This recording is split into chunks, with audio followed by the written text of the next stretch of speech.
अज्ञानतिमिरान्धस्य ज्ञानाञ्जनशलाकया सत्सुरोन्मिलितं येन तस्मै श्रीगुरुवे नमः। नमो ॐ विष्णुपादाय कृष्णप्रेष्ठाय भूतले श्रीमते भक्तिवेदान्तस्वामीति नामिने नमस्ते सारस्वती देवे गौरवाणी प्रचारिणे निर्विशेषशून्यवादी पाश्चात्यदेशधारिणे। जय श्री कृष्ण चैतन्य प्रभु नित्यानंद श्री अद्वैत गदाधर श्रीवासदि गौर भक्त वृंद। हरे कृष्णा कृष्णा कृष्णा हरे हरे, हरे राम राम राम हरे हरे। ஹரே கிருஷ்ணா. பக்தர் எல்லாருக்கும் இனிமையான காலை வணக்கம். இன்றைய பாகவத சத்சங்க வகுப்புல கலந்துட்டு இருக்கிற எல்லா பக்தர்களுக்கும் என்னுடைய பணிவான நமஸ்காரம். ஸ்ரீமத் பாகவத்துடைய 3ஆம் ஸ்கந்தம் 7வது அத்தியாயம். இந்த அத்தியாயத்துடைய தலைப்பு விதுர மகாத்மாவுடைய தொடர்ச்சியான கேள்விகள். விதுர மகாத்மா மைத்ரேயர் என்ற ஒரு பெரும் முனிவரை சந்திக்கிறார். இப்ப விதுர மகாத்மா யாரு, அவர் ஏன் மைத்ரேயரை சந்திச்சாரு, மைத்ரேயருக்கு அவருக்கு என்ன விதமான உரையாடல்கள் நடந்தது, இதை தெரிஞ்சுக்கிறதுனால நமக்கு என்ன நன்மை, விதுர மகாத்மா யாரு, அவர் ஏன் மைத்ரேயரை சந்திச்சாரு, இவங்க 2 பேரும் என்ன பேசிக்கிட்டாங்க, இதை தெரிஞ்சுக்கிட்டா நமக்கு என்ன நன்மை இல்லையா. எல்லாமே ஏதோ ஒரு விஷயம் பேசினா எனக்கு என்னங்க நன்மை, அதுல இதை தெரிஞ்சுக்கிட்டா எனக்கு என்ன நன்மை, எனக்கு என்ன பெனிஃபிட், நான் இதை தெரிஞ்சுக்கிட்டா என்ன நன்மை, இதை கேட்டா என்ன நன்மை, இதை பண்ணுனா என்ன நன்மை. சில நேரம் நம்ம கோயிலுக்கு கூப்பிடுவோம், கோயிலுக்கு எங்களுக்கு என்னங்க கிடைக்கும், கிருஷ்ண பக்தி பண்ணுங்கன்னா கிருஷ்ண பக்தி பண்ண எங்களுக்கு என்ன கிடைக்கும். என் பையனுக்கு காலேஜ்ல சீட்டு கிடைச்சிருமா, என் பொண்ணுக்கு நல்ல இடத்துல கல்யாணம் ஆயிடுமா, ரொம்ப நாளா தீராத வழக்கெல்லாம் தீர்ந்துருமா, இப்படிதான் கேட்பான். ஆனா இதுக்கு மேல உயர்ந்த விஷயங்கள் இருக்கு, இதுக்கு மேல உயர்ந்த விஷயங்கள். இப்போ பையனுக்கு காலேஜ் பையனுக்கு காலேஜ், இந்த காலேஜ்ல இன்னொரு காலேஜ்ல சீட்டு கிடைச்சிரும். லட்சக்கணக்கான காலேஜ் இருக்கு, ஏதோ ஒரு காலேஜ்ல சீட்டு கிடைச்சிரும். லட்சக்கணக்கான மக்கள் இருக்காங்க, யாரோ ஒருத்தர் அந்த பொண்ணை கல்யாணம் பண்ண போறாங்க. அப்ப இது எதுவும் தடைபட போறது இல்ல, கல்யாணம் நடக்கத்தான் போகுது, பையன் காலேஜ் போகத்தான் போறான். அப்புறம் இடம் நமக்கு நமக்கு விதிக்கப்பட்ட கர்ம வினைப்படி இடம் எங்க வாங்கணும், எவ்வளவு இடம், அது அவங்கவுங்க கர்ம வினைப்படி அமையும். ஆனா முக்கியமா இதுக்கு எல்லாத்துக்கும் மேல கேட்க வேண்டிய கேள்வி இருக்கு. அந்த மாதிரி கேள்விதான் விதுரர் மைத்ரேயர்ட்ட கேட்கிறார். விதுரர் அவரை மகாத்மான்னு சொல்றோம். பிறப்பால ஒரு தாசியோட புத்திரன். இந்த ஜட உலக கணக்குப்படி பார்த்தா விதுரர் ஒரு தாசி வேலைக்காரிக்கு பிறந்தவர். ஆனா குணத்தாலையும் செயலாலையும் ஒரு மகாத்மா. அதனாலதான் நேற்று பேசியிருந்தோம் மகாத்மாவுடைய அறிகுறி என்ன. மகாத்மாவுடைய அறிகுறி என்னன்னா, அவர் எப்பவும் கிருஷ்ணாவுடைய புகழ் பாடிட்டே இருப்பார். 24 மணி நேரமும் கிருஷ்ணரை பத்தியே பேசிட்டு இருப்பார், கிருஷ்ணனுடைய புகழே பாடிட்டு இருப்பார். அவர் தான் மகாத்மா. அதனாலதான் இங்க விதுரரை மகாத்மான்னு சொல்றார். விதுரருக்கு அஸ்தினாபுரத்து அரியாசனத்துல ராஜசிம்மாசனத்தை அனுபவிக்க முடியாது. ஏன்னா ஒரு தாசி புத்திரன் ஆயிட்டதுனால அவரு அந்த அரசவையில பங்கு கொண்டார். அவருக்கு ஒரு பதவி கொடுக்கப்பட்டது, ஆனா ஒரு மன்னருடைய பதவி அவர் கொடுக்க முடியாது. திருதராஷ்டிரர், பாண்டு, விதுரர் 3 பேர். இந்த 3 பேர்ல பாண்டு இளைய சகோதரன், திருதராஷ்டிரர் மூத்தவர். அப்ப என்ன ஆகும், பாண்டு ஒரு சமயம் இறந்து போனோடனே திருதராஷ்டிரர் அஸ்தினாபுரத்து அரியாசனத்துல உட்கார வச்சார். குருடனா இருந்தாலும் பரவாயில்ல, திருதராஷ்டிரருக்கு கண் பார்வை கிடையாது. ஏன் திருதராஷ்டிரருக்கு கண் பார்வை இல்ல? ஒரு குழந்தை பிறக்கும் போதே சில குறைகளோட பிறக்குதுன்னா அதுக்கு நிறைய காரணம் இருக்கு. அதோடைய கர்ம வினை, பெற்றோருடைய செயல்கள். என்ன நடந்ததுன்னா, ஹஸ்தினாபுரத்துல குரு வம்சத்தவங்க ஆண்டு வந்தாங்க. ஹஸ்தினாபுரத்தை குரு வம்சத்தவங்க ஆண்டு வந்தாங்க. இந்த ஹஸ்தினாபுரம்ங்கிறது உலகத்துக்கே தலைநகரமா இருந்தது 5000 வருஷத்துக்கு முன்னாடி. 5000 வருஷத்துக்கு முன்னாடி வேர்ல்டு கேபிட்டல் ஹஸ்தினாபுரம். இன்னைக்கு நியூ டெல்லி. இன்னைக்கு எது புது டெல்லின்னு சொல்றோமோ அந்த புது டெல்லி 5000 வருஷத்துக்கு முன்னாடி உலகத்துக்கே தலைநகரம். இது வரலாறும் இருக்கு, ஹிஸ்டரி இருக்கு. இங்க எவ்வளவு முகலாயர்கள் படையெடுத்து வந்தாங்க, என்னெல்லாம் எடுத்துட்டு போனாங்க. கஜினி முகமது, கோரி முகமது, எவ்வளவு பேர் படையெடுத்து இருக்கிற செல்வங்களை எடுத்துட்டு போனாங்க. அப்ப இங்க இருக்கிற செல்வங்களை எடுத்துட்டு போனாங்கன்னா அப்ப இது எவ்வளவு பெரிய செல்வம் பலம் உள்ள பூமியா இருந்திருக்கும். அதான் தமிழ்ல படிச்சிருக்கோம் சின்ன வயசுல, பாரத நாடு வளம் பெறும் நாடு, இது செல்வம் கொழிக்கும் நாடு, இதை நீ அறிஞ்சுக்கோங்கன்னு சொல்லி.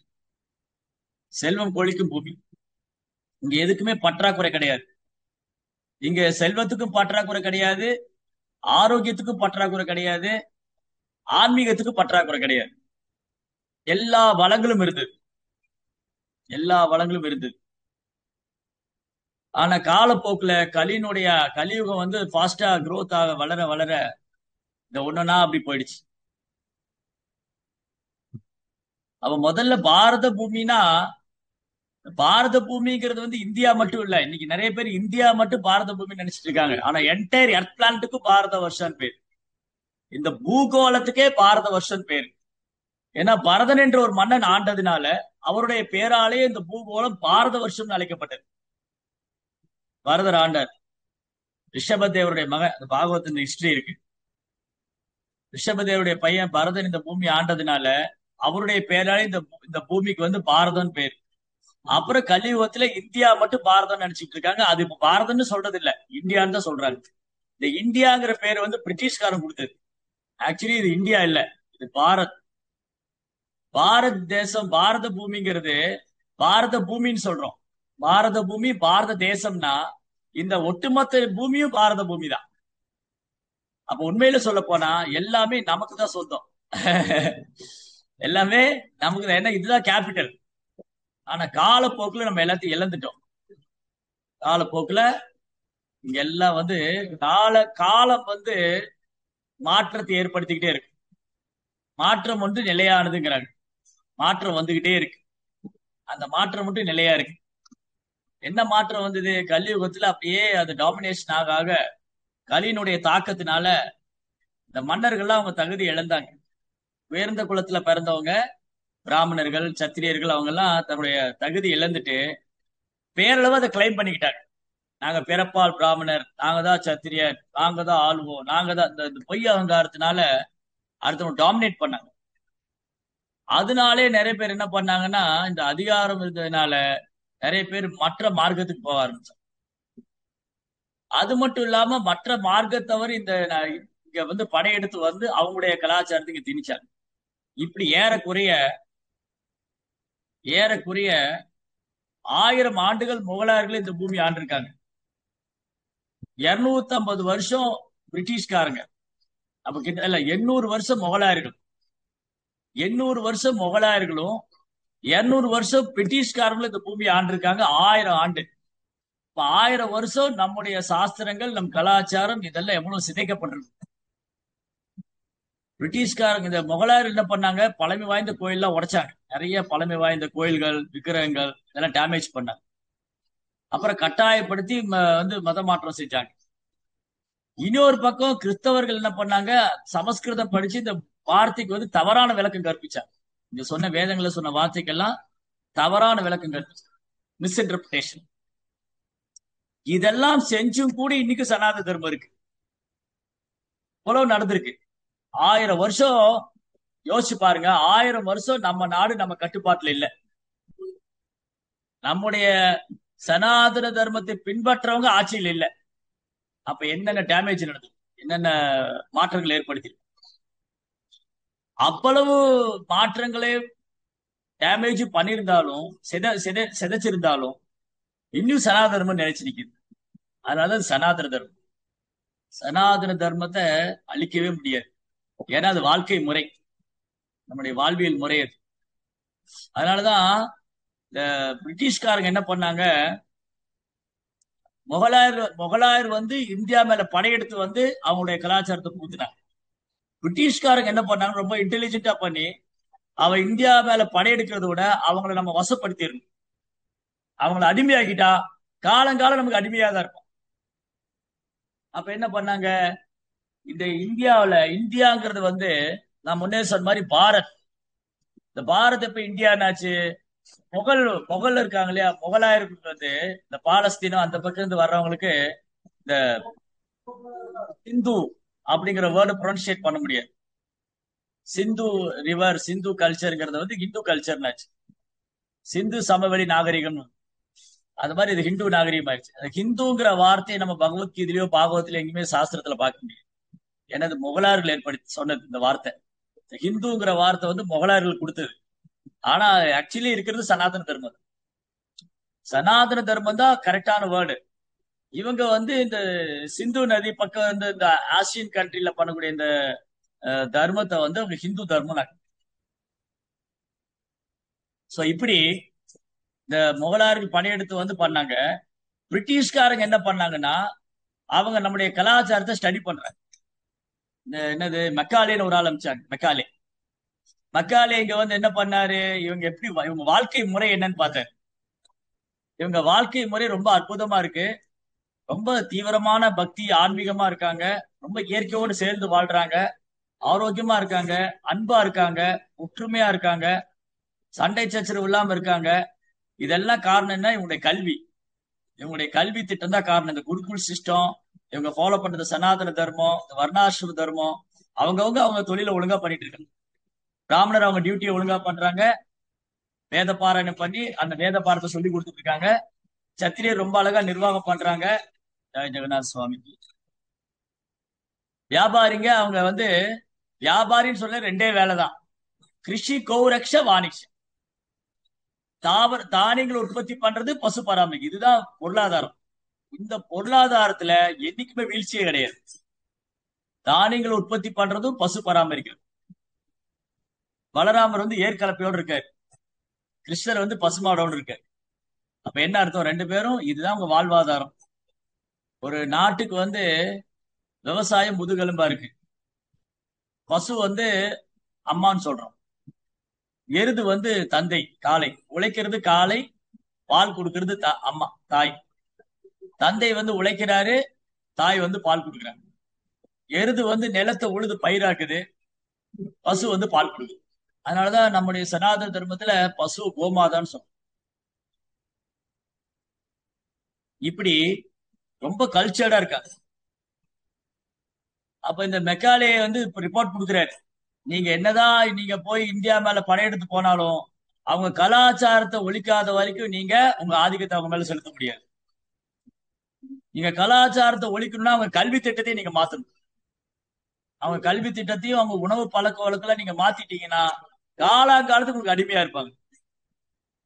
அதுதான் இப்ப நடந்தது. இன்னைக்கு என்னாச்சு, நம்ம கல்வி திட்டத்துல இந்த பாடம் கிடையாது. ராமாயணம், மகாபாரதம், இதிகாச புராணங்கள் எல்லாம் போயிடுச்சு. அப்ப இன்னைக்கு பிளான் போட்டு கொடுத்தது மெக்காலேயோட கல்வி திட்டம், மேற்கத்திய வழி கல்வி. அப்புறம் உணவு எப்படி ஆயிடுச்சு, இயற்கையா வளைஞ்சு சாப்பிட்டுட்டு இருந்தாங்க. இயற்கையா வளைஞ்சு சாப்பிட்டாங்க. அன்னைக்கு வந்து உணவுனாலே காலையில வந்து இந்த சத்து மாவு குடிச்சோம் இல்லையா, அந்த மாதிரிதான். ராகி, கம்பு, திணை, இதுதான் நவதானியங்கள், இதுதான் உணவு. இவன் என்ன பண்ணா, பிரிட்டிஷ்காரன் ஃப்ரீயா டீ காபி இஷ்யூ பண்ணான். இங்க வந்து எஸ்டேட் போட்டு ஃப்ரீயா கொடுத்தா. நம்ம தான் ஃப்ரீயா கொடுத்தா எதனால குடிப்போமே. அவன் என்ன பண்ணா, எல்லா பப்ளிக் பிளேஸ்லயும் என்ன பண்ணா, இதெல்லாம் ஃப்ரீயா டிஸ்ட்ரிபியூட் பண்ணான். அது மக்கள் அதுல அடிமை ஆயிட்டாங்க. இன்னைக்கு வந்து காஃபி இல்லைன்னா என்னால இருக்கவே முடியாதுங்க. ஐயோ, யாகம் பண்ற மாமா வர காபி குடிச்சாதான் யாகம் பண்ணுவேன். காஃபி இல்லைன்னா என்னால இந்த மந்திரம் எல்லாம் சொல்ல முடியாது, தலை வலிக்கும் இல்லையா. அவ்வளவு அடிமையாகிட்டாங்க. காஃபி இல்லைன்னா உயிர் வாழவே முடியாது, டீ இல்லைன்னா உயிர் வாழ முடியாது. நீங்க வந்து பாருங்க, வெளியில அரை மணி நேரத்துக்கு ஒருக்க டீ சாப்பிடுவாங்க. டீ சாப்பிடாம இருக்க முடியாது அவங்க, ஏன்னா அது அடிக்ட் ஆயிட்டாங்க. அதே மாதிரி காஃபி, இந்த மாதிரி இதை கொண்டு வந்து நம்முடைய உணவு பழக்கத்தையும் மாத்திட்டாங்க. கரெக்டா, இது பண்ணாங்க. கல்வி திட்டத்தை மாத்தினாங்க. அப்ப பேசிட்டு இருந்த மாதிரி பசு, இந்த பசு மாடுகள்லாம் ரொம்ப ஆரோக்கியமா இருக்கு, ரொம்ப ஹெல்த்தியா இருக்கு, நல்ல பால் கொடுக்குது. இது பண்ணா நம்முடைய ப்ராடக்ட் இங்க கொண்டு வர முடியாது. அதனால அந்த அரிய வகையான பசுக்களை அதை அழிக்கணும். அரிய வகையான நெல் பயிர்கள், நம்ம பாரத பூமியில நூற்றுக்கணக்கான நெற்பயிர்கள் இருந்திருக்கு. எனக்கு அது டீட்டெயிலா தெரியாது, நிறைய பேர்லாம் இருக்கு. ஒண்ணு 6 உயரத்துக்கெல்லாம் நெல் வளர்ந்துருக்கு, ஆண்டாளுடைய பாசுரத்துல இருக்கு. ஆள் உயரத்துக்கு நெல் வளர்ந்துருக்கும்.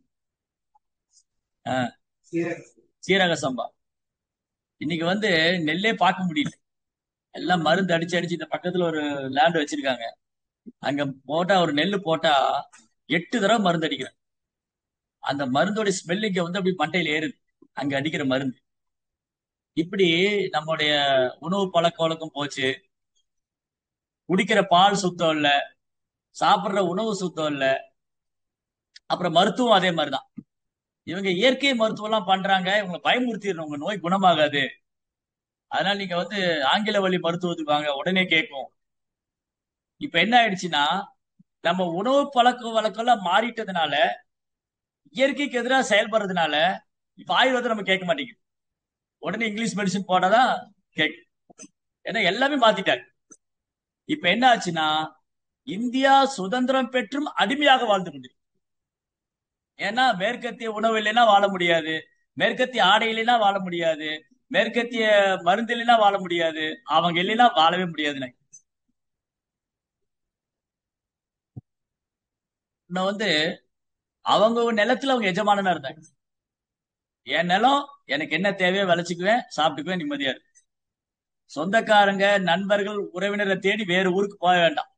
அவங்க ஊர்லயே சொந்தக்காரங்க இருப்பாங்க, நண்பர்கள் இருப்பாங்க, உறவினர்கள் இருப்பாங்க. இப்ப இவர் வந்து கோதுமை போட்டிருப்பாரு, அவர் அரிசி போட்டிருப்பாரு, அவர் காய்கறி போட்டிருப்பாரு, ஒரு பசுமாடு வச்சிருப்பாரு, எல்லாம் ஷேர் பண்ணிக்கிட்டாங்க. இந்த பதுக்குற வேலை ஒதுக்குற வேலை எல்லாம் கிடையாது. எனக்கு இது இருக்கு, நான் இது சந்தோஷமா இருக்கேன், நீ இதை வச்சுக்கோ, எனக்கு அதை கொடு. அப்படியே ஒருத்தருக்கு நிலம் அதிகமா இருந்தாலும் யாராவது போய், ஐயா எனக்கு ரொம்ப கஷ்டமா இருக்கு, ஒரு 2 ஏக்கர் நிலம் கொடுங்களேன், அவ்வளவுதானே. அந்த கார்னர்ல இருக்கிற நிலத்தை நீ எடுத்துக்கொண்டுருவோம். எழுதியெல்லாம் ஒண்ணும் கொடுக்க கிடையாது. இன்னைக்குதான் வந்து document registration so many things இல்லையா. இன்னைக்குதான் மனிதனை நம்ப முடியல. அதனால என்ன பண்றாங்க, அரசாங்கம் பத்திரம் போட்டாங்க.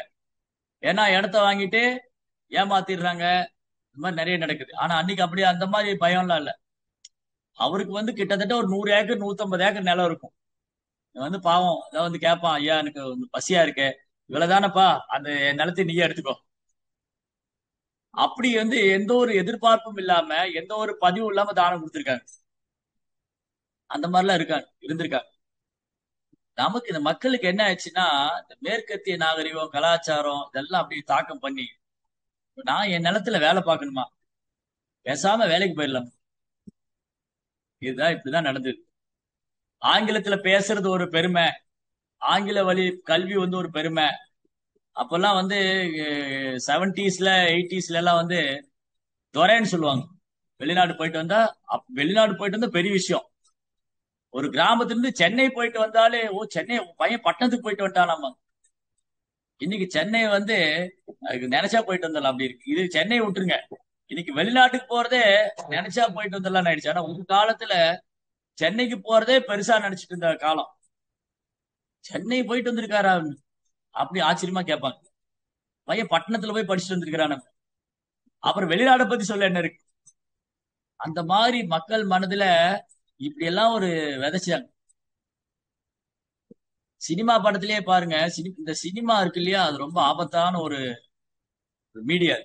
அது நல்லதுக்கும் பயன்படுத்தலாம், கெட்டதுக்கும் பயன்படுத்தலாம். அந்த மீடியா வச்சுக்கிட்டு என்னெல்லாம் பண்ண இன்னைக்கு இந்த இங்க சொன்ன மாதிரி ஸ்லோகத்துல சொன்னதுக்கு எல்லாம் கனெக்ஷன் இருக்கு. என்ன கேட்கிறாரு விதுரர் மைத்ரேயர்கிட்ட, நாத்திகர்களின் குறைகள் என்னங்கிறது. நாத்திகனுடைய குறை என்னது, கடவுள் இல்லைன்னு சொல்றது அவனுடைய வேலையே. இன்னைக்கு என்ன பண்றாங்க, சினிமா, சோசியல் மீடியா, அரசியல்வாதிகளுக்கு எல்லாம் இதான் வேலை. கடவுள் கிடையாது, நாங்க எந்த மதத்தையும் சார்ந்தவங்க இல்ல, நாங்க எந்த இனத்தையும் சார்ந்தவங்க இல்ல, நாங்க வந்து சமுதாய சேவை பண்ண வந்திருக்கோம் பொய் சொல்லுவோம். இப்படியே பொய் பிரச்சாரம் பண்ணிக்கிட்டே இருப்போம். இதான் நடக்கும். அன்னையில இருந்து சினிமா கிட்டத்தட்ட இது எப்ப நான் சொல்றது, இது பராசக்தி படத்துல இருந்து சொல்றேன். பராசக்தி எப்ப வந்தது, 1950ஸ்ல என்னமோ வந்து நினைக்கிறேன். பராசக்தி படத்துல சொல்றாரு, கடைசி ஒரு வசனம் எழுதியிருக்காரு, கல்யாணம் முடிவு பண்ணியாச்சு, ஐயர்ல அதுக்கு நம்மளே மாலை மாத்திக்க வேண்டியதானே, அப்ப கலாச்சாரத்தை ஒழிக்கணும். ஆனா அன்னைக்கு படம் நல்லா இருக்குன்னு எல்லாம் கை தட்டி பார்த்தாங்க. ஆனா அதுக்குள்ள கலாச்சார சீரழிவை பத்தி யாருமே யோசிக்கல. என்ன சொல்றாங்க, அந்த ஹீரோ ஹீரோயின், கதாநாயகன் கதாநாயகி 2 பேர் கல்யாணம் பண்ண போறாங்க. படத்தோட கடைசி சீன் அது. அதுல வந்து சரி உங்க 2 பேருக்கு பிடிச்சு போச்சு, ஐயரை வர சொல்லி ஒரு நாள் நல்ல நாள் பார்த்து கல்யாணம் பண்ணிட வேண்டியதுதான். அதான் பிடிச்சிருச்சுல, எதுக்கு ஐயர்லாம் இப்பயே மாலை மாத்திக்க வேண்டியதா? அப்ப இந்த கலாச்சாரத்தை எப்போ 1950களே திணிக்கிறாங்க. அப்போ இந்த கலாச்சாரம் தேவையில்லை, இந்த மாதிரி சாஸ்திரப்படி திருமணம் பண்ண வேண்டிய அவசியம் இல்ல, ஒருத்தர் பிடிச்சிருந்தா எங்க வேணா போய் கல்யாணம் பண்ணிக்கலாம், எப்படி வேணா நாய் மாதிரி போன மாதிரி வாழ்ந்துக்கலாம் அப்படிங்கிற கல்ச்சரை வந்து 50களே விதைக்க ஆரம்பிச்சிட்டாங்க. ஆஹ் ஆமா. கோயில் எதுக்காக? கொடியவர்கள் கூடாரத்துக்காக.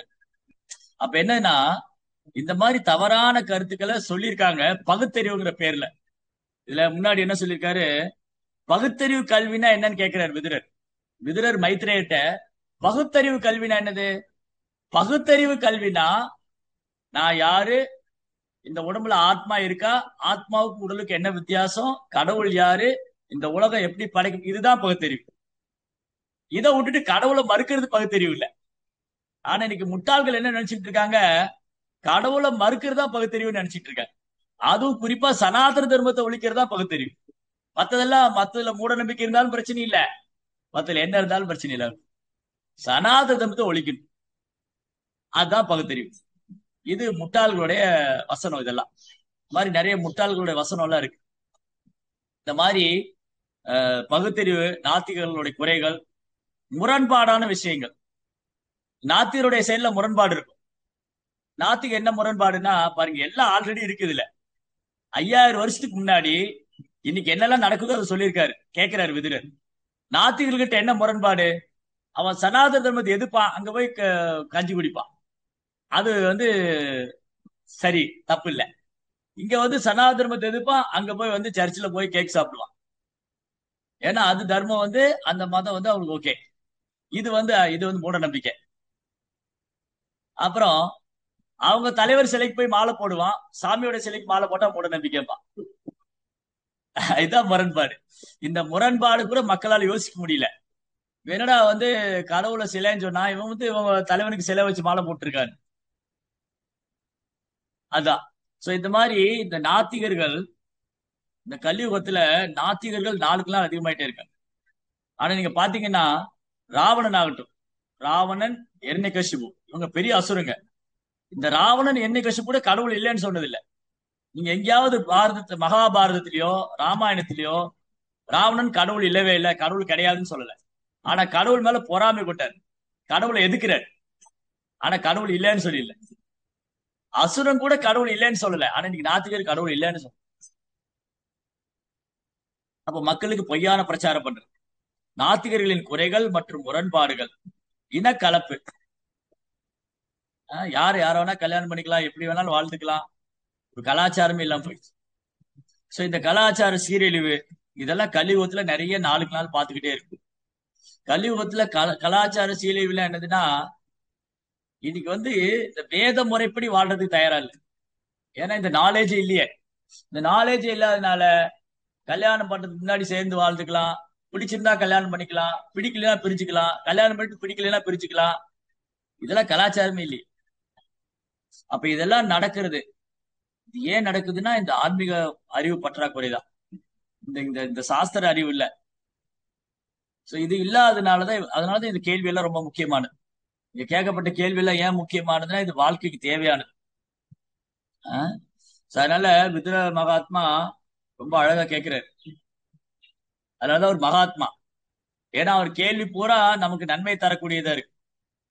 விதுரருடைய கேள்வி பூரா நம்ம எல்லாருக்கும் நன்மை தரக்கூடியது.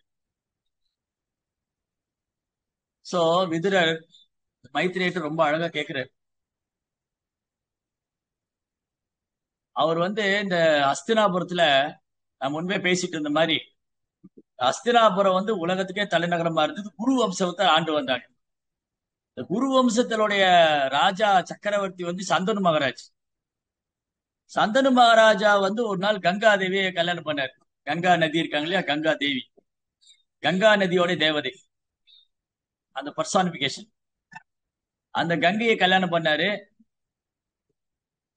அவங்களுக்கு பிறந்த குழந்தை தான் பீஷ்மர், கங்காவுக்கும் சந்தன மகாராஜாவுக்கும். அதுக்கப்புறம் சந்தனு மகாராஜ் வந்து ஒரு நாள் காட்டுல வேட்டையாட போன போது ஒரு மீன் குளத்து பெண்ணை பார்த்தேன். அவ உடம்புல வந்து சந்தன ஸ்மெல்லு வீசு, காடு பூரா அரோமா சென்ட் ஸ்மெல்லு. எங்க இருந்து வருதுன்னா அந்த பொண்ணுடைய உடம்புல இருந்து வருது. இது எப்படி வந்தது? அது பராசர் முனியுடைய அனுகிரகத்தினால அந்த பொண்ணுக்கு அந்த ஒரு உடல்ல நறுமணம் வீசுச்சு.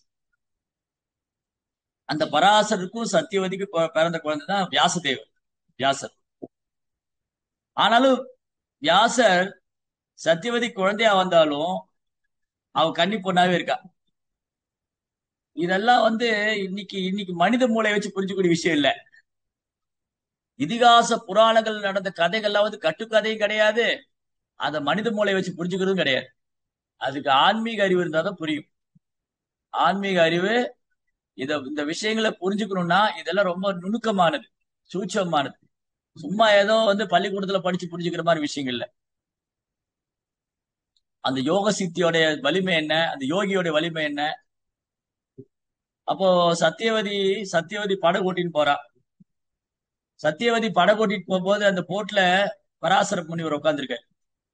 அவ பாக்குறாரு, சூழ்நிலை எல்லாம் ரொம்ப நல்லா இருக்கு, ரொம்ப மங்களமா இருக்கு, நட்சத்திரங்கள்லாம் ரொம்ப மங்களமா இருக்கு. இந்த நேரத்துல ஒரு குழந்தை வரப்போகுது. அந்த குழந்தை இந்த உலகத்துக்கே, மனித சமுதாயத்துக்கு பெருமை செய்யக்கூடிய பெரும் ஆஹ் பரிசு கொடுக்கக்கூடிய குழந்தையா இருக்கு.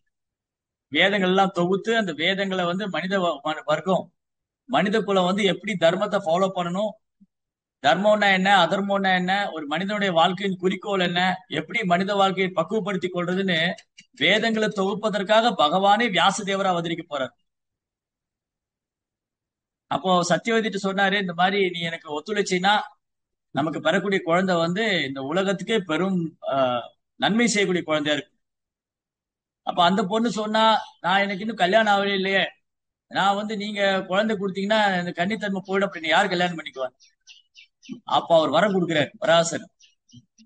அவர் தன் யோக சித்தினால வரம் கொடுத்தாரு, உனக்கு கன்னித்தன்மை போகாது, இந்த குழந்தைய நீ ஏத்துக்கிட்ட இந்த சேவை, அதாவது பகவான் இந்த பூமியில வர்றதுக்கு நீ ஒரு சேவை ஏத்துக்கிட்டு பகவானுக்கு அம்மாவா இருக்கிறது என்ன மாதிரி பாக்கியம். வியாசதேவர் பகவானுடைய சக்தி அளிக்கப்பட்ட அவதாரம்.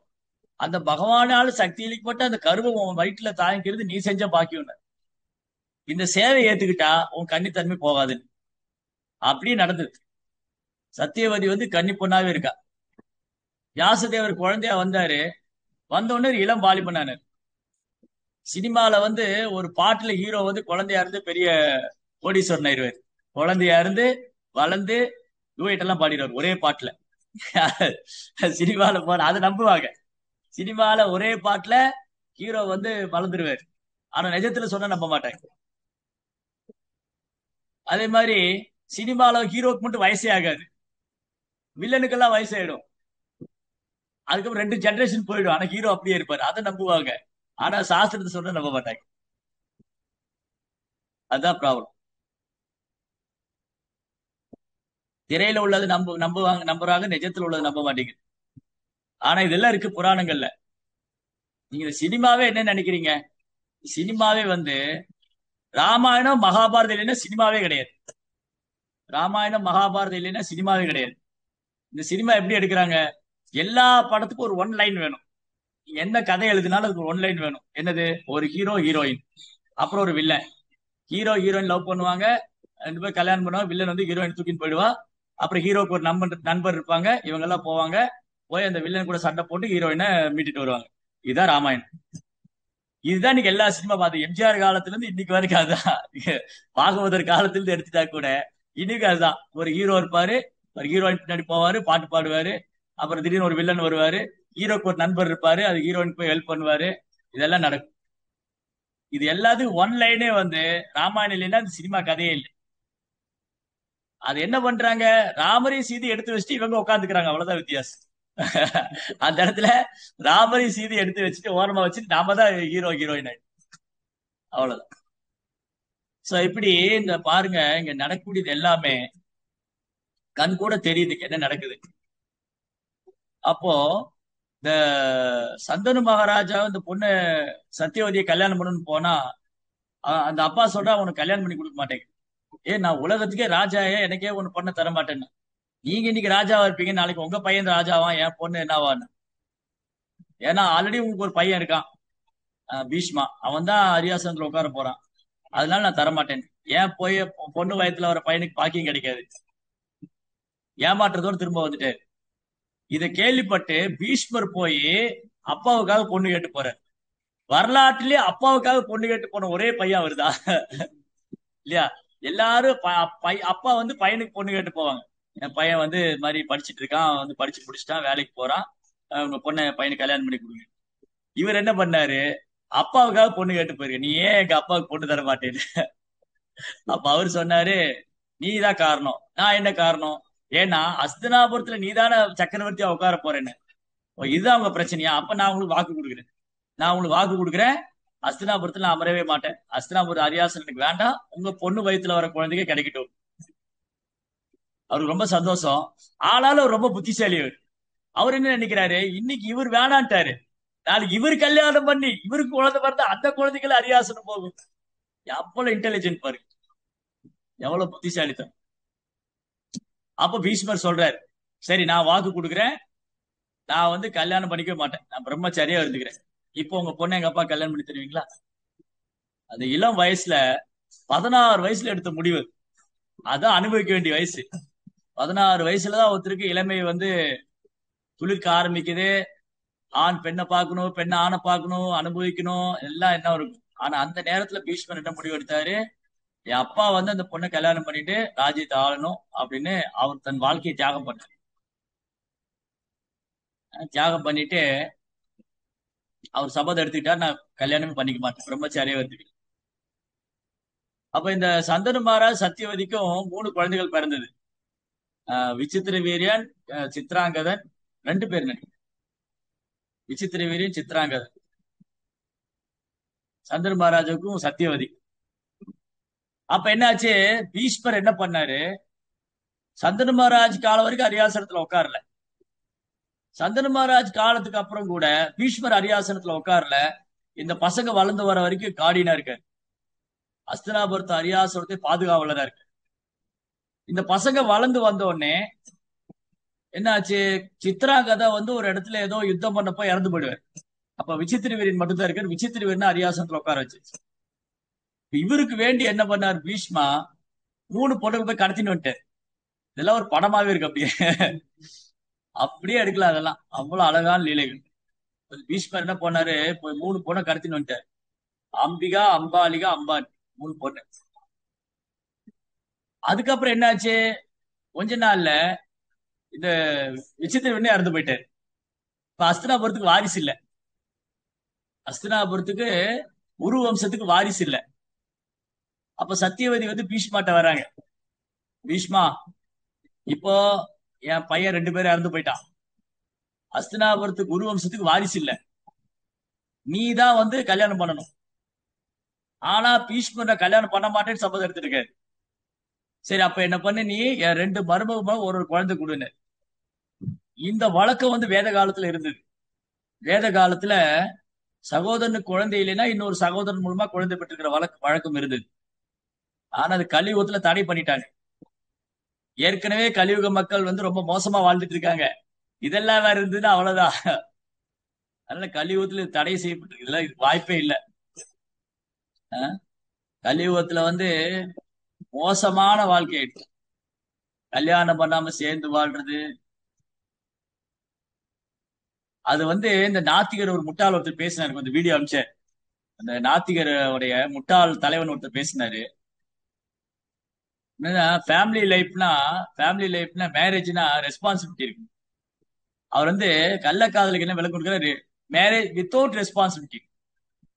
கள்ளக்காதல் என்ன தப்பு இருக்கு, கல்யாணம் பண்ணாம ரெஸ்பான்சிபிலிட்டி எல்லாம் வாழ்ந்துட்டு போறாங்க. இந்த மாதிரிதான் உள்ள தலைவர்கள் நாட்டுல. கல்யாணம் பண்ணிக்காதீங்க, அது பொறுப்பேத்துக்கிறது, கல்யாணம் பண்ணாம அனுபவிச்சுக்கீங்க. இது எந்த மாதிரி கலாச்சாரத்தை ஊக்கி வைக்குங்க? லிவிங் டுகெதர், அதுவும் தான். அது அது மாதிரிதான் லிவிங் டுகெதர். லிவிங் டுகெதர்னா 2 பேரும் சேர்ந்து வாழ்ந்துக்கலாம். பார்ப்போம், மேரேஜ் பத்தி அப்புறம் யோசிப்போம், பிடிச்சா கல்யாணம் பண்ணிக்கலாம், இல்லாட்டி இப்படியே இருந்துக்கலாம். அப்படி இன்னொன்னு இருக்கு, இது என்ன உறவுனே தெரியாது. 2 பேரும் ஒரு ஆண் பொண் சேர்ந்து வாழ்வாங்க, அவங்க காதலரும் கிடையாது, கணவன் மனைவியும் கிடையாது, சகோதர சகோதரி கிடையாது, ஆனா ஒரு உறவு. அதுக்கு பெஸ்டின்னு ஒரு பேர் வச்சுக்கிறாங்க. இவ்வளவு கீழ்த்தரமா கலாச்சாரம் போயிடுச்சு. இப்பேற்பட்ட காலத்துல சகோதரர் மூலமா குழந்தை பத்துக்கலன்னா என்ன ஆகும்? அடிதடிதான் ஆகும், வெட்டு குத்து தான் நடக்கும். அதனால இந்த முறையெல்லாம் முன்னே தடை பண்ணிட்டாங்க. கலியுக மக்கள் வந்து ரொம்ப மோசமா வாழ்க்கை வாழ்வாங்க. அதனால சில விஷயங்கள் வேதங்கள்ல தடை பண்ணிட்டாங்க. குறிப்பா 5 விஷயங்கள் வேதங்கள்ல தடை பண்ணிருக்காங்க, அது பண்ணக்கூடாது. அஸ்வமேதம், கவாலம்பம், சந்நியாசம், பலபாத்திரிகம், தேவரேன சுதோபாத்னி, கலோ பாஞ்ச விவர்ஜதே. அஸ்வமேத யாகம் பண்றதுக்கு கலியுகத்துல தகுதியே கிடையாது. அந்த அஸ்வமேத யாகம் பண்ண பெரிய பெரிய மன்னர்கள் தான் பண்ணியிருக்காங்க. அதுக்கு சிறந்த தேர்ச்சி வாய்ந்த பிராமணர்கள். எப்படி? அவங்களுடைய அவங்களுடைய தூய்மையினாலே நெருப்பு எரியும். மந்திரம் சொல்லியே அவங்க வந்து தீக்குச்சியெல்லாம் பத்த வேண்டாம், தீக்குச்சியெல்லாம் வரிசையெல்லாம் வந்து நெருப்பு வைக்க வேண்டாம். அந்த வேத மந்திரம் சொல்லி டக்குன்னு நெருப்பு பத்திக்கும். அந்த அளவுக்கு கை தேர்ந்த பிராமணர் வேத விற்பனர்கள் இருந்திருக்காங்க.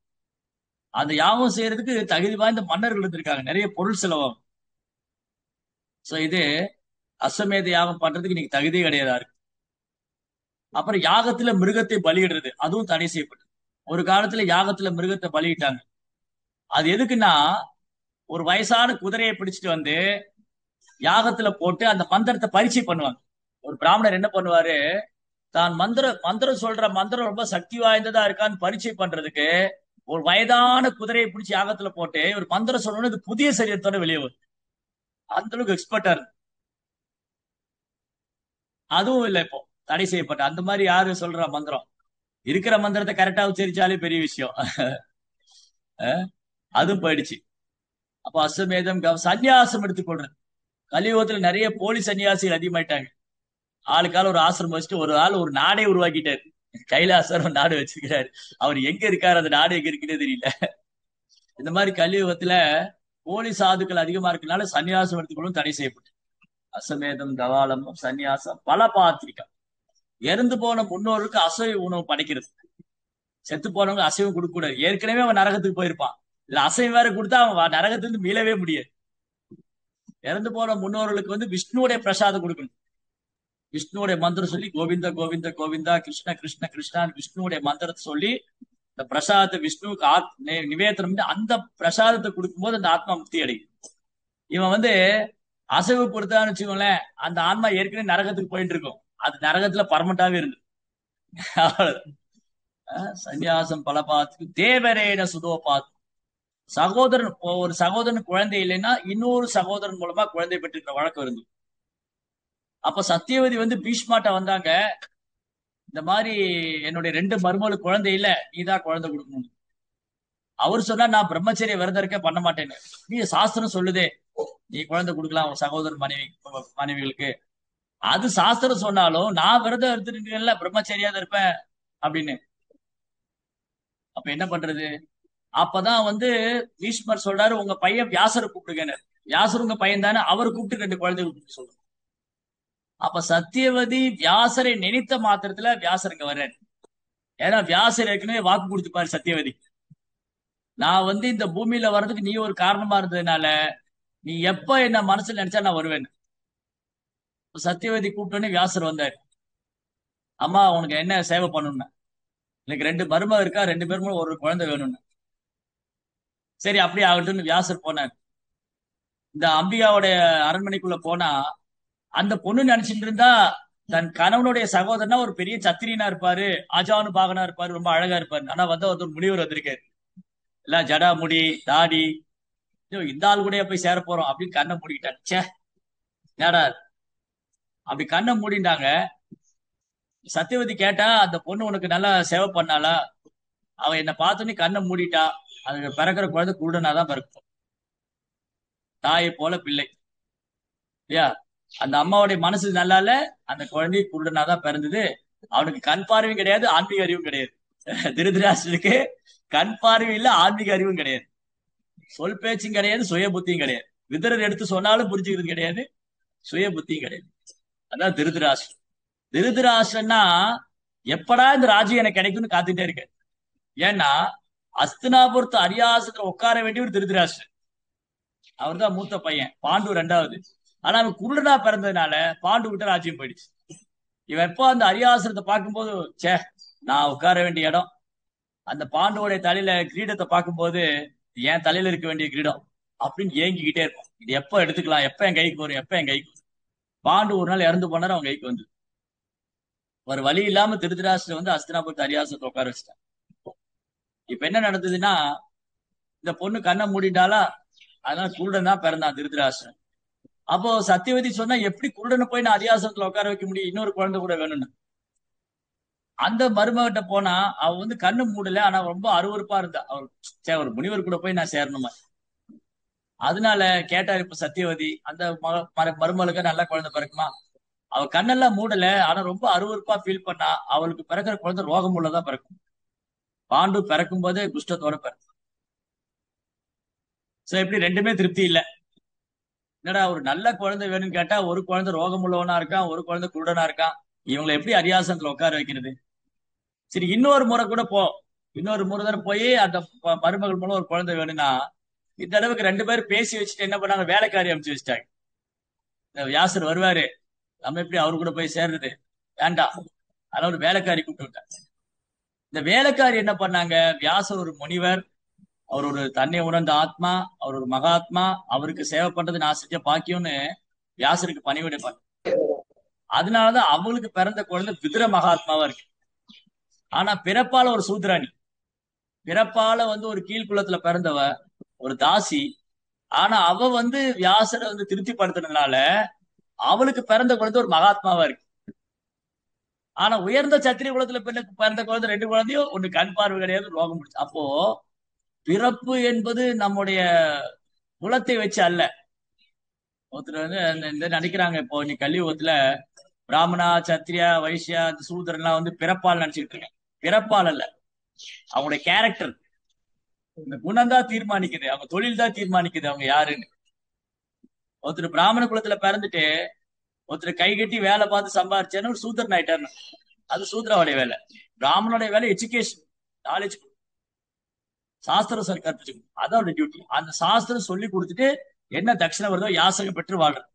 பிராமணுடைய வாழ்க்கையினாலே யாசகம் பெற்று வாழ்றது எளிமையான வாழ்க்கை. ஆனா அத்தகு பிராமணரை காண்பது அரிது கலியுகத்துல. சோ இப்படி விதருடைய பிறப்பு வியாசருடைய குழந்தைனால அவ்வளவு சிறப்பு வாய்ந்தது. ஒரு மகாத்மா. அவர் வந்து யமராஜ் இருக்கார் இல்லையா, யமராஜ் தான் விதுரா, தர்மராஜ் தான் விதுரா வந்து. யமராஜோட வேலை என்னன்னா, எப்பவும் பாவிகளை தண்டிச்சுக்கிட்டே இருக்காரு. யாரெல்லாம் பாவம் பண்றாங்களோ யமனுடைய கோர்ட்டுக்கு வருவாங்க, யமன் தீர்ப்பு கொடுக்கணும். இவனை வந்து அந்த எண்ணெய் கொப்பரையில போடுங்க, இவனை தாமீஸ்வரத்துல போடுங்க. மொத்தம் 28 நரகலோகம் இருக்கு. பாகவதத்துல நரகலோகத்தை பற்றிய வர்ணனைகள் 28 நரகலோகம். தாமேஸ்வரம், அந்த தாமேஸ்வரம், ரௌரவம், கும்பிபாகம், மகா கும்பிபாகம், சுச்சிமுகா. நீங்க அரசியல்வாதியில லஞ்சம் வாங்குறான்ல, அவன் என்ன பண்ணுவாங்க, அந்த உடலை விட்டதும் ஒரு தையல் மிஷின் வச்சு தப்பாங்க அவன். அதான் சுச்சி முகான்னு பேர் இருக்கு. மக்கள்கிட்ட ஏமாத்தி பணம் வாங்குறவங்க, வரி வசூல் பண்றவங்க, அதிகாரியா இருந்து ஊழல் பண்றவங்க இப்ப அனுபவிக்கலாம். அவங்க என்ன தெரியும், அந்த உடலை விட்ட உடனே அவங்கள சுச்சி, ஹரே கிருஷ்ணா, யாரும் மீட் பண்ணாம இருக்காங்க. அவன் அந்த உடலை விட்டதுமே அவனை சுச்சி முகா நரகத்துக்கு கொண்டு போயிடுவாங்க. அங்க போய் அவனை தையல் மிஷின் வச்சு தைப்பாங்க. அவன் உடம்பு தையல் மிஷின் வச்சு தைப்பாங்க, ஊசி வச்சு. இதெல்லாம் தெரிஞ்சாலும் உங்களுக்கு பத்தி கவலை இல்லை அதை பத்தி எல்லாம். ஏன்னா இப்போ அனுபவிச்சிடலாம், அப்புறம் என்ன நடக்குது யாருக்கு தெரியும். ப்ரோபார் கிளாஸ் கொடுத்துட்டு இருக்கும்போது ப்ரோபா என்ன சொன்னாரு, ஒரு உபன்யாசம் பேசியிருந்த வெளிநாட்டுல. அப்ப சொல்றாரு, இந்த மனித வாழ்க்கை வந்து இறைவனை உணர்றதுக்காக, அதனால வந்து புண்ணிய காரியங்களை பண்ணணும், பாவ காரியங்களை விட்டுறணும், பக்தி செய்யணும்னு சொல்லி, இல்லாட்டி அடுத்த பிறகு நீ நாயா பூனையா பிறப்பேன்னு. அப்போ ஒருத்தர் இருந்து சொன்னாரு, சாமிஜி அடுத்த பிறகு நாயா போன என்ன பிரச்சனைன்னு. நான் இப்ப அனுபவிச்சுட்டு போறேன், அடுத்த பிறகு நாயா போன எனக்கு என்ன பிரச்சனை, எனக்கு ஒரு பிரச்சனை இல்லைன்னு. இதுதான் முட்டாள்தனம்னு, இதுதான் அறியாமை. அடுத்த பிறகு நாயா போனாலும் பரவாயில்ல, இப்ப எல்லாம் அனுபவிச்சிடணும், இருக்கிற வரைக்கும் எல்லாத்தையும் அனுபவிச்சு. சோ எப்படி விதுர மகாத்மா, அவர் வந்து தர்மராஜ். தர்மராஜ் என்ன பண்றாரு, அவர் தினமும் பாவிகளை தண்டிச்சுக்கிட்டே இருக்கார். யமா யமி, இவங்க வந்து சூரியனுடைய பசங்க. அவங்க சூரிய தேவன் இருக்கார் இல்லையா, சூரியனுடைய பசங்க யமுனா. யமுனா வந்து யமுனையில குளிக்கிறதுனால ஒருத்தர் பாவம் எல்லாம் போயிடும். யார் ஒருத்தர் யமுனையில போய் குளிக்கிறாங்களோ அவங்க பாவம் புண்ணியம் எல்லாம் போயிடும், அவங்க பக்தி ஆயிடும், பக்தி அடிச்சிடும். அதே மாதிரி யமனோட கோர்ட்டுக்கு போறவங்க தண்டனை வாங்கி தூய்மை அடைவாங்க. சோ ரெண்டு பேருமே ஜீவாத்மாங்களை புனிதப்படுத்துறாங்க. சோ யமராஜ் என்ன பண்றாரு? பாவிகளை தண்டிக்கிறார். அவர் பாக்குறாரு பாவிகளை தண்டிச்சுக்கிட்டே இருக்க, ஒரு நாள் கூட பக்தியை சந்தோஷமா பண்ண முடியலையே, சேவை பண்ணிக்கிட்டே இருக்கு. கொஞ்ச நாள் எங்கேயாவது வெளியில போகணும், தண்டனை எல்லாம் விட்டுட்டு கொஞ்ச நாள் அப்படியே போய் புனித ஸ்தலங்கள்ல யாத்திரை போய் கொஞ்சம் கிருஷ்ண கதையெல்லாம் கேட்கலாம் அப்படின்னு ஒரு பிரார்த்தனை பகவான்கிட்ட பிரார்த்தனை பண்றாரு. கொஞ்ச நாளைக்கு என்ன விட்டுருங்க, இந்த பாவிகள்லாம் தண்டிச்சு தண்டிச்சு எனக்கு சரியா போச்சு டைம். நான் கொஞ்ச நேரம் உங்களோட பஜனை எல்லாம் பண்ணி அப்படியே சாதுக்கெல்லாம் பார்த்துட்டு புனித ஸ்தலங்கள யாத்திரை போய் அப்படியே நிம்மதியா இருக்கணும். அப்போ பகவான் என்ன பண்ணாரு? ஓகே, நீங்க விதுரரா பாருங்க. என்ன பண்ணாரு அவரு? மாண்டுக ரிஷினர். மாண்டுக ரிஷி அவர் ஒரு நாள் இந்த திருடங்கள்லாம் போய் அவங்க இதுல ஒளிஞ்சுக்கிட்டாங்க ஆசிரமத்துல. அப்ப ராஜா என்ன பண்ணாரு? மாண்டுக ரிஷி தான் திருடிட்டாரு சொல்லி அவரை கைது பண்ணிட்டாரு. மாண்டுக ரிஷி உடலை விட்டதுமே அவர் யமராஜ்கிட்ட வந்தாரு. யமராஜ் என்ன பண்ணாரு? ஒரு தண்டனை கொடுக்குறாரு. என்ன தண்டனை கொடுத்தாரு? நீங்க சின்ன வயசுல ஜெய ஜெகநாத் சுவாமி, நீங்க சின்ன வயசுல பூச்சியை நசுக்கிட்டீங்கன்னு. இந்த குழந்தைகள் என்ன பண்ண விளையாடும்போது பூச்சியை நசுக்கிடுவாங்க. அப்போ மாண்டுக ரிஷி சொன்னாரு, நான் தெரியாத பருவத்துல செஞ்ச குற்றத்துக்கு இவ்வளவு பெரிய தண்டனையா? அப்ப சபிக்கிறாரு. மாண்டுக ரிஷி யமராஜ், நீங்க இந்த தர்மராஜ் இந்த பதவி விட்டு நீங்க போவீங்க, நீங்க பூலோகத்துல போய் மனுஷனா பிறப்பீங்க, இதுக்காக தான் காத்துக்கிட்டு இருந்தேன். அது மாதிரி பகவானுடைய ஏற்பாடு. தர்மராஜா விதுரரா வந்தார். விதுர நீதி, விதுரனுடைய போதனைகள்லாம் மனித வாழ்க்கைக்கு மிக மிக அவசியமானது. மகாபாரதத்தில் விதுர நீதினு ஒரு தனி சாப்டர் இருக்கு. விதுரனுடைய அழகான போதனைகள் இங்க பாருங்க. அவர் கேள்வி எல்லாம் அப்படிதான் இருக்கு, ரொம்ப அழகழகான கேள்வி. விதுரர் என்ன பண்றாரு? வாழ்க்கைக்கு தேவையான கேள்வி எல்லாம் கேட்கிறார். அவர் சும்மா கேட்கறது மட்டும் இல்ல, அவர் அந்த மாதிரி வாழ்ந்திருக்க. அஸ்தினாபுரத்துல திருதராஷ்டிரருக்கு பாண்டுக்கு சகோதரா தாசி புத்திரனா இருந்தாலும் அவருக்குன்னு ஒரு மரியாதை உண்டு. அரியாசனத்துல ஒரு அமைச்சர் பதவி கொடுத்திருக்காங்க. விதுரருக்கு ஒரு அமைச்சர் பதவி கொடுத்து நீங்க உட்காந்துருங்க. அதுக்காக துரியோதனன் பண்றதெல்லாம் ஒத்துக்க முடியுமா? திருதராசர் பண்ற தப்பெல்லாம் பார்த்து சும்மா விதுரர் சொல்லிட்டே இருக்காரு, இது தர்மம் இல்ல, இது அதர்மம், இது பண்ணாதீங்க, இது தப்பு, இது பாவம். இது சொல்லி சொல்லி அவன் கேட்க மாட்டேங்கிறான். கேட்கலாம் கூட பரவாயில்ல. ஒரு சமயம் அவங்க உச்சகட்டத்துக்கே போயிட்டாங்க. விதுரரை ரொம்ப கேவலமா பேசு. துரியோதனை தன் சித்தப்பான்னு பார்க்காம, அந்த வார்த்தையில இருக்கு பாகவதத்துல என்ன சொல்றாரு? இந்த விதுரரை பார்த்து சொல்றாரு, இவர் நாயை விட மோசம்.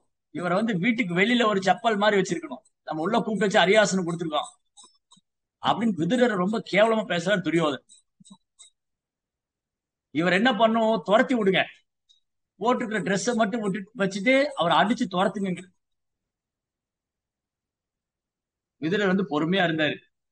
சரி, இதுக்கு மேல இங்க இருக்கக்கூடாது, இதுக்கு மேல இங்க இருந்தா நமக்கு நல்லது இல்ல. மாறாக விதுரருக்கு ரொம்ப நாள் ஆசை, இந்த பதவியை அனுபவிக்கணும்னு ஆசை இல்ல, அவருக்கு புனித தலங்களுக்கு எல்லாம் யாத்திரை போகணும்னு ஆசை. ரிஷிகேஷ், ஹரித்வார், பத்ரிநாத் அவர் பிளான் பண்ணாரு. சரி, நீங்க என்னமோ பண்ணிக்கங்க, நான் யாத்திரை போறேன்னு போயிட்டேன். அவருக்கு பதவி மேல பற்றுதல் கிடையாது, அவருக்கு மான அவமானம் ஒண்ணும் கிடையாது, அவர் பாட்டு விட்டுட்டு போயிட்டார். இந்த மகாபாரத யுத்தம் நடக்கிறது விதுரருக்கு சுத்தமா பிடிக்கல. எவ்வளவு சமாதானம் பண்றாரு, இந்த யுத்தம் வேண்டாம், தேவையில்லை, ஒரே ஃபேமிலி, ஏன் சண்டை போடணும்? ஆனா கேட்கவே இல்லை துரியோதனன். திரும்ப பார்த்தா எல்லாம் 100 கௌரவர்களே இறந்து போயிட்டாங்க. 100 பேர் இறந்து போயிட்டாங்க.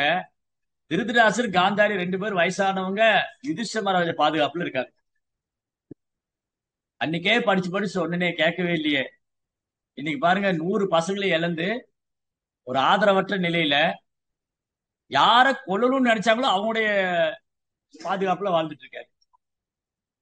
பீமனை கொல்லணும்னு நினைச்சாரு திருதராசர், ஆனா பீமன் சாப்பிட்ட மீதி சாப்பாடு சாப்பிட்டு இருக்கு. இதுதான் விதுரர் சொன்னார். விதுரர் திரும்ப விதுரருடைய சிறப்பு என்னன்னா, விதுரர் அவருக்கு ராஜ்யத்து மேல பற்றுதல் கிடையாது, சகோதரன் மேல பற்றுதலும் கிடையாது. ஆனா ஒரு கருணை இருந்தது சகோதரன் மேல. என்னுடைய சகோதரன் இப்படி வீணா போயிட்டான், இவ்வளவு காலம் வீணா போனா கேட்கல, அட்லீஸ்ட் இனியாவது மோட்சத்துக்கு வரட்டும், இனியாவது மோட்சத்துக்கு வரட்டும்னு சொல்லி போய் உபதேசம் பண்ற. இந்த முறை ரொம்ப ஸ்ட்ராங்கா சொல்றாரு. ஏ திருதராஷ்டிரா, நீ பீமன் சாப்பிட்ட எச்ச உணவு சாப்பிட உனக்கு வெக்கமா இல்லையா? இந்த வாழ்க்கை உனக்கு அவசியமா? இப்பதான் திருதராஷ்டிர மண்டையில ஏறுது. 100 பசங்க இறந்து போனதுக்கு அப்புறம் இந்த மாதிரி ஒரு நிலைமை நமக்கு அவசியமா? அப்புறம் தான் வீட்டை விட்டு வெளியேற. இப்ப விதுரர் மாதிரி சாதுக்களுடைய வார்த்தை ஒருத்தர் இதயத்துக்குள்ள போய் அவங்க விழிப்புணர்வு ஏற்படுது. அதுக்கப்புறம் திருதராஸ் மோட்ச பாதைக்கு போனார். விதுரருடைய சிறப்பு என்னன்னா, அவர் புனித ஸ்தலங்களுக்கு எல்லாம் போன இடத்துல மைத்ரேயரை சந்திச்சார். மைத்ரேயர் பகவான் கிருஷ்ணர் இந்த பூமியை விட்டு மறையும் போது பகவான் பக்கத்துல இருக்காரு, மைத்ரேயரும் உத்தவர். அதனால பகவான் என்னென்ன உபதேசம் பண்ணாரு மைத்ரேயருக்கு நல்லா தெரியும். அதனால விதுரர் மைத்ரேயர்கிட்ட கேட்கிறாரு, இந்த மனித வாழ்க்கையின் குறிக்கோள் என்ன? பல கேள்விகளை கேட்கிறாரு. எல்லாமே ஆன்மீக முன்னேற்றத்துக்கான கேள்விகள். இப்படி இந்த விதுர மகாத்முடைய கேள்வி எல்லாமே இங்க ரொம்ப அழகா இருக்கு. மைத்ரேயர் ரொம்ப அழகா பதில் சொல்லியிருக்காரு. இதை படிக்கிறவங்க கேட்கிறவங்க எல்லாருமே அறியாமையிலிருந்து விடுபடுவாங்க. அறியாமையிலிருந்து விடுபட்டு அவர் கிருஷ்ண பக்தி ரொம்ப அழகான இது. இந்த ஒரு ஸ்லோகமும் கேட்கிற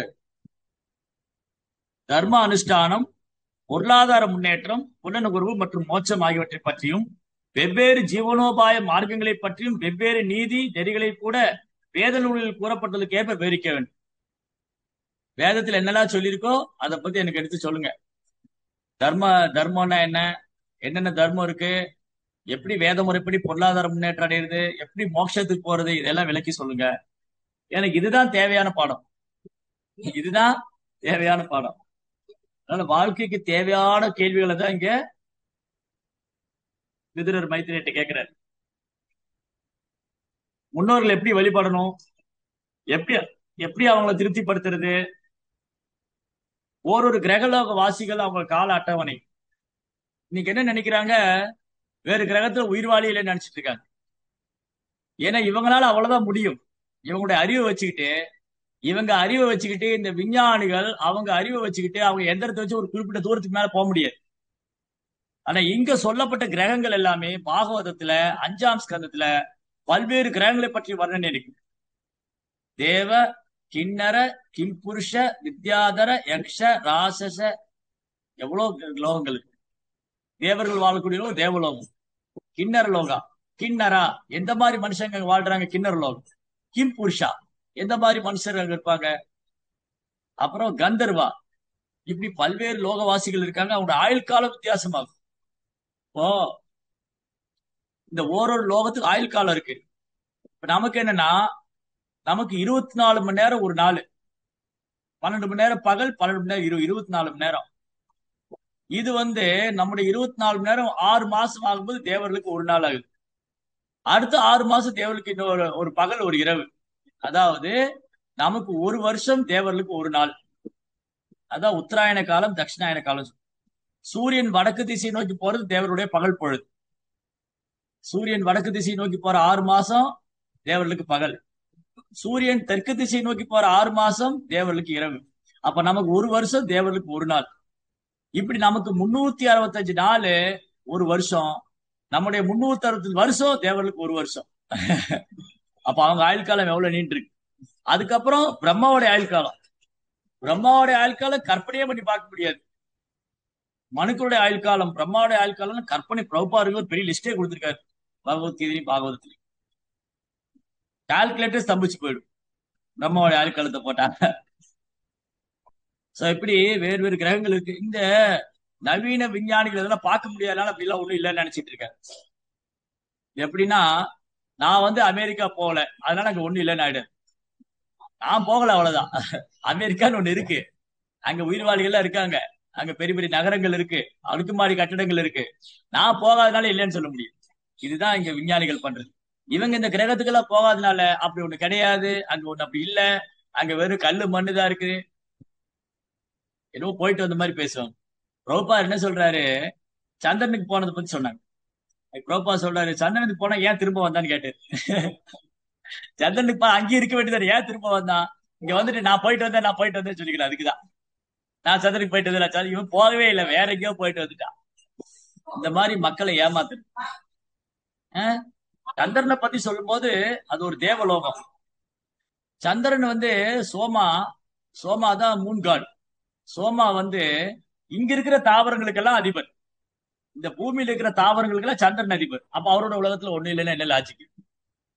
இங்க இருக்கிற தாவரத்துக்கு அவர் அதிபரா இருக்கும் போது அவருடைய உலகத்துல ஒண்ணு இல்லைன்னா இதுதான் முட்டாள்தம். அதனால விதுர மகாத்மா என்ன பண்றாரு, பல்வேறு கிரகங்களை பற்றியும் அங்க இருக்கிற உயிர்வாளியோட ஆயுள் காலத்தை பத்தியும் சொல்லுங்க. அப்புறம் தானம், தவம் மற்றும் நீர் தேக்கங்கள். பாத்தீங்களா, இதுதான் வந்து, ஹரே கிருஷ்ணா, இதுதான் வந்து ஒரு சிறந்த நாகரிகம். எதுனா நீர் தேக்கங்களை உருவாக்குறது. இங்க விதுரர் கேட்கிறாரு, தானம், தவம் மற்றும் நீர்த்தேக்கங்கள் தோன்றுதல் ஆகியவற்றின் பலன்கள். ஏரி வெட்டினா என்ன பலன், குளம் வெட்டினா என்ன பலன், கிணறு வெட்டினா என்ன பலன்? அன்னைக்கு முன்னோர்கள் என்ன பண்ணாங்க, ஒரு கிராமத்துல ஏரி வெட்டுவாங்க, கிணறு வெட்டினாங்க. ஏன்னா எல்லாருக்கும் நன்மை, அது புண்ணியம். அப்பா மகராசன் ஏரி வெட்டி வச்சு போனாயா, இன்னி வரைக்கும் தண்ணி இருக்குமா?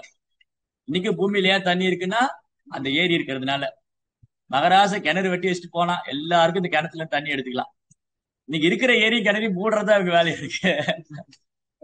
இன்னைக்கு சென்னையில ஊர்ல மட்டும்தான் ஏரி இருக்காங்க, ஏரியை காணும்.